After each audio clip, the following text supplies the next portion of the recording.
मित्रांनो, पार्टी करायची आहे तर मग चला ना, सोलापूर बरोबरच विजापुरात प्रसिद्ध असलेल्या चाचा मच्छी ढाब्यावर.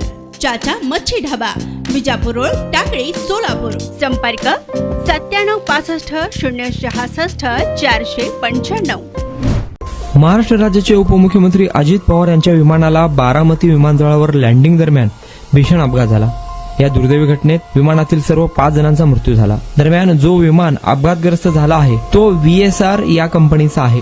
लिअरजेट 45 या श्रेणीतील हे विमान असून त्याची नोंदणी VTSSK अशी आहे. बारामती विमानतळावर लँडिंग करत असताना तांत्रिक बिघाडामुळे विमानाचा भीषण अपघात झाला. VSR हा विमान खास करून VVIP यांच्यासाठी डिझाईन केलेला आहे. साधारण त्यामध्ये 8 ते 9 प्रवासी बसू शकतात. याची आसन व्यवस्था क्लब सिटिंग पद्धतीची असते, ज्यामुळे विमानात मीटिंग्स करणे सोपे जाते. लिअरजेट 45 हे त्याच्या वर्गातील सर्वात वेगवान विमानापैकी एक आहे. हे विमान ताशी सुमारे 860 किलोमीटर वेगाने उडू शकते. मुंबई ते बारामती अंतर अवघ्या 20 ते 25 मिनिटात कापू शकते. विमान वाहतूक क्षेत्रात या विमानाला अनेकदा लॅम्बोर्गिनी असे देखील म्हटले जाते, कारण याचे इंजिन आणि एरोडायनामिक डिझाईन अत्यंत टोकदार आणि चपळ आहे. हे विमान जमिनीपासून 51,000 फूट उंचीपर्यंत उडू शकते.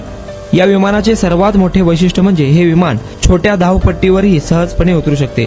जिथे मोठी विमाने जाऊ शकत नाही अशा बारामती सारख्या छोट्या विमानतळावर हे विमान उतरवण्यासाठी वापरले जात होते.